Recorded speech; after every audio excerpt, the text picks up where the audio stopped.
నుంచి మాలపల్ల వరకు అధ్వానంగా ఉండే రోడ్లను నిర్మాణం చేపట్టాలని సిపిఎంఎల్ న్యూ డెమోక్రసీ పార్టీ ఆధ్వర్యంలో నిరసన కార్యక్రమం కోసిగి రోడ్ నందు నిర్వహించడం జరిగింది. ముఖ్యంగా కొన్ని సంవత్సరాల నుంచి కూడా వాహనదారులకు ఇబ్బంది కలిగించేటువంటి గుంతలమయంతో కూడుకున్నటువంటి కోసిగి రోడ్ను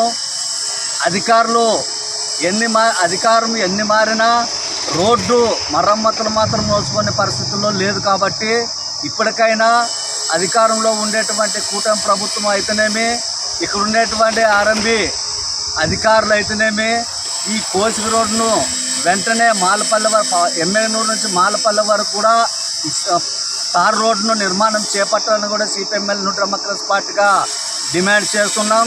ముఖ్యంగా వానలు వస్తే మాత్రము ఈ కోసిగి రోడ్డు గుంతలమయంతో కూడుకున్నటువంటి గుంతల్లో మరి నీరు నిండుకొని ఆటో వాహనదారులకు, స్కూటర్ వాహనదారులకు, ఆర్టీసీ బస్సులు కూడా తిరగలేని పరిస్థితి ఏర్పడింది. కాబట్టి ఇప్పటికైనా అధికారులు గుర్తించి ఈ రోడ్ను నిర్మాణం చేపట్టాలని కూడా వారికి డిమాండ్ చేస్తున్నాం. ముఖ్యంగా మరి గుంతలమయంలో ఉండేటువంటి వాహనదారులు కింద పడితే కాలో చెయ్యో విరిగే ప్రమాదం ఉంది. కాబట్టి ఈ రోడ్ను వెంటనే నిర్మాణం చేపట్టాలి. ముఖ్యంగా గర్భిణీ స్త్రీలు కూడా ఇక్కడ నుండి నర్సింగ్ హోమ్లకు రావాలన్నా, ఈ గ్రామాల నుంచి రావాలన్నా ఇదే రోడ్డుపైనే రావాల్సి ఉంది. కాబట్టి గుంతలమయంగా ఉండేటువంటి ఈ రోడ్ను మరి గర్భిణీ స్త్రీకి ఏ పరిస్థితులు ఏం జరుగుతుందని కూడా అర్థం కాని పరిస్థితి ఉంది. కాబట్టి ఇప్పటికైనా కోసిగి రోడ్డును నిర్మాణం చేపట్టి వాహనదారులకు, ఇక్కడున్న గ్రామస్తులకు అందరూ కూడా రోడ్డు నిర్మాణం చేపట్టి మరి అధికారులు వెంటనే రోడ్డు నిర్మాణం చేపట్టాలని కూడా డిమాండ్ చేస్తూ మరి నా పేరు ఎస్ బాలరాజ్, ఐఎఫ్ జిల్లా కార్యదర్శి ఎమ్మెగనూరు. సరే comrade, Yemmiganur Kosigi road, Yemmiganur correct Kosigi road సరిగా లేక దీనికి కాంట్రాక్ట్ పాడేక ముందు ఎవరు రాక చాలా ఇబ్బందులు పడుతున్నారు ప్రజలు. కూటమి ప్రభుత్వం వచ్చిన తర్వాత చాలా బడ్జెట్ రిలీజ్ చేసినారు. ఎక్కడ కానీ రోడ్డు కనపడినట్ల రోడ్డు చేస్తామని మాట ఇచ్చినారు కూటమి ప్రభుత్వము. ఇచ్చిన వారికి మాట తప్పుతున్నారు. ఎక్కడ సమానంగా వేయకపోయాం. కాబట్టి ఈ చెట్టు పెద్ద ఎత్తున గ్రామాలను తీసుకొచ్చి పెద్ద ఎత్తున ఆందోళన చేస్తున్నాము. మున్సిపల్ కమిటీ అయితేమే, తర్వాత ఇక్కడ స్థానికంగా జయనాథరెడ్డి ఎమ్మెల్యే అయితేమే, ఎమ్మెల్యే కాడ కలిసి నేతపాత్ర ఇస్తున్నాం.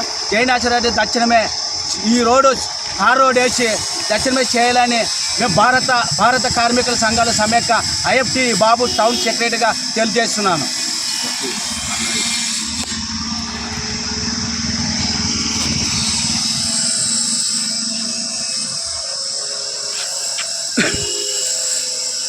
ఇవాళ సిపిఎంఎల్ డెమోక్రసీ పార్టీ ఆధ్వర్యంలో కోసిగి రోడ్డు ఎమ్మెగనూరు నుండి కోసిగి వెళ్ళే రహదారి, మరి ఎమ్మెగనూరు నుండి కోసిగి వరకు రోడ్డు ఎంత మంచిగా కూడా ఉంది. ఇక్కడ దేవస్థానాలు ఉన్నాయి, మరి మంచి పెద్ద నాయకులు ఉన్నారు ఈ రోడ్డు.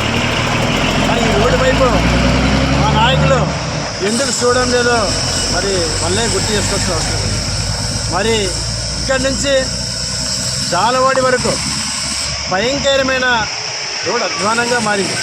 గుంతలు, రాళ్ళు, రప్పలు అనేక రకాలుగా వాహనదారుడు వెళితే ఏ గుంతలు పడతాడో, ఏ కాలుతాడో, ఏ చెయ్యితాడో తప్ప మరి అక్కడి నుంచి కింద పడినా కూడా 108 ఫోన్ చేస్తే కూడా వచ్చే తలకల గంటన్నర వచ్చే తలకల టైం అవుతుంది. మరి ఇప్పటికైనా కానీ అధికారులు వెంటనే స్పందించాలి. ఇది ఎందుకంటే ఈ రహదారి ఎమ్మెగనూరు నుండి కర్ణాటక వరకు ఈ రోడ్డు ఉంటుంది ఏకంగా.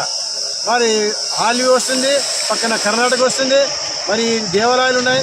మరి ఎందుకొరకు ఇక్కడ ఈ రహదారి పైన మరి ఇది హైవే కూడా అయిందని శాంక్షన్ అని చెప్తారు. ఇంతవరకు ఎందుకు హైవే శాంక్షన్ కాలేదని మేము ప్రశ్నిస్తూ ఉన్నాం. కాబట్టి హైవే కాంట్రాక్ట్ ఎవరు, మరి ఆ కాంట్రాక్ట్ వెంటనే వచ్చి ఈ రోడ్డుని పూర్తి స్థాయిలో నిర్మాణం చేయాలని సిపిఎంఎల్ డెమోక్రసీ పార్టీని డిమాండ్ చేస్తున్నాం.